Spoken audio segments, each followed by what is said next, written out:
बाँके जिल्लाका सामुदायिक वन क्षेत्र आसपास रहेका नागरिकहरू र वन्यजन्तु बीचको बढ्दो द्वन्द्व न्यूनीकरण गर्न डिभिजन वन कार्यालय बाँकेले सामुदायिक वन क्षेत्रभित्र पानी पोखरी निर्माण गरेसँगै मानव वन्यजन्तु बीचको द्वन्द्व न्यूनीकरण हुँदै गएको छ। बाँकेको कोहलपुर र शमशेरगञ्ज सब डिभिजन वन कार्यालय अन्तर्गत रहेका सामुदायिक वन क्षेत्रमा 15वटा पानी पोखरी निर्माण गरिएको छ। वन्यजन्तुलाई लक्षित गरी निर्माण गरिएका पानी पोखरीले वन्यजन्तुलाई पानीको सहजता भएको छ। पानीको सहजता भएसँगै वन्यजन्तु बस्तीतिर प्रवेश गर्ने क्रम क्रमशः कमी हुँदै आएको छ। डिभिजन वन कार्यालय बाँकेले आर्थिक वर्ष 7980 देखि यो एकीकृत भूपरिधि आयोजना लागू भएसँगै हामीले चाहिँ हाम्रो वन क्षेत्रमा करिब 15वटा पानी पोखरी वन्यजन्तुहरूको लागि निर्माण गरेका छौँ भने यो वर्ष पनि 5वटा स्थानमा चाहिँ हामीले वन्यजन्तुको आहाराको लागि चाहिँ पोखरी निर्माण गर्दैछौँ।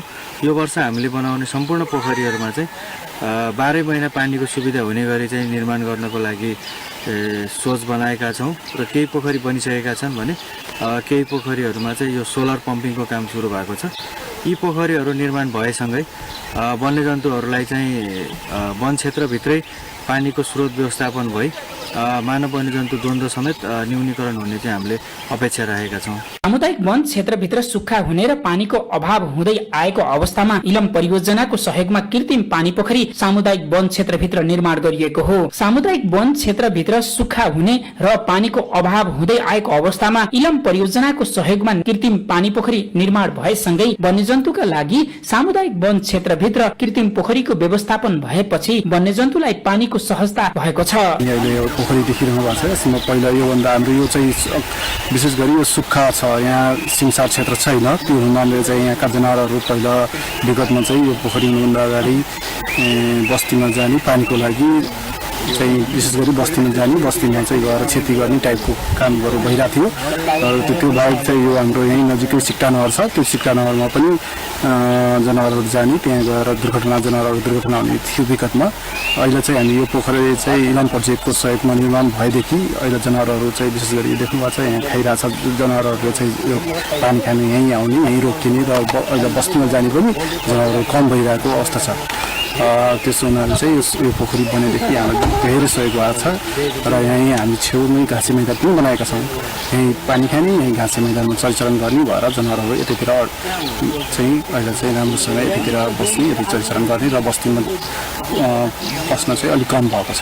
बाँकेमा रहेको सिक्टा सिँचाइ आयोजना अन्तर्गत पश्चिम मूल नहरको अधिकांश क्षेत्रमा वन क्षेत्र रहेको छ, जहाँ बाँके राष्ट्रिय निकुञ्ज, सामुदायिक वन, राष्ट्रिय वन तथा सरकारद्वारा व्यवस्थित गरिएको चक्ला वन क्षेत्र पर्दछन्। पछिल्लो केही समय यता नहरमा वन्यजन्तु पानी पिउन जाँदा अधिकांश वन्यजन्तुहरू मर्ने र डुब्ने गरेका छन्। अहिले वन क्षेत्रभित्र निर्माण गरिएका कृत्रिम पानी पोखरीले यस्ता घटनामा समेत कमी ल्याउने विश्वास गरिएको छ। यो पोखरी निर्माण गर्नुभन्दा पहिले चाहिँ हामीको यो पूर्व पश्चिम एरियामा फैलिएको सिक्टा नहर रहेको थियो।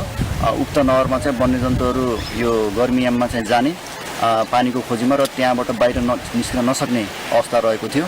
सो अवस्थालाई मध्यनजर गर्दै हामीले चाहिँ विभिन्न सामुदायिक वनहरूमा यस किसिमको पोखरी बनाएको हुनाले वन्यजन्तुलाई त्यो सिक्टा नहरमा नफस्ने र यहीँबाट वनको वन्यजन्तु यतै पनि उसको पानीको आवश्यकता परिपूर्ति हुने र मानव बस्तीमा पनि प्रवेश नगर्ने हुनाले मानव वन्यजन्तु द्वन्द्वको पनि यसले न्यूनीकरण गरेको अवस्था छ भनेदेखि डढेलो लगाएर डढेलो नियन्त्रण गर्नको लागि तत्काल पानीको आवश्यकता पनि परिपूर्ति गरेको छ र यो सिक्टा नहरमा वन्यजन्तु अड्किएर घाइते हुने मर्ने अवस्था पनि यसले न्यूनीकरण गरिराखेको अवस्था छ। वन क्षेत्रभित्र पानीको स्रोत बढाएर मानव वन्यजन्तु बीचको द्वन्द्वमा कमी ल्याउन थालिएको यो प्रयासले साँच्चीकै केही मात्रामा भए पनि सफलता पाउने देखिन्छ। यस पहलले वातावरण संरक्षण सँगसँगै स्थानीयको सुरक्षा र वन्यजन्तुको संरक्षणमा पनि टेवा पुग्ने देखिन्छ। डिभिजन वन कार्यालय बाँकेले राष्ट्रिय वन तथा सामुदायिक वन क्षेत्रभित्र पोखरी निर्माण गरेपछि मानव वन्यजन्तु द्वन्द्व न्यूनीकरणमा पनि टेवा पुग्ने विश्वास लिएको छ। एबी न्यूज खबर एसडी का लागि हुमरी भट्टराई बाँके।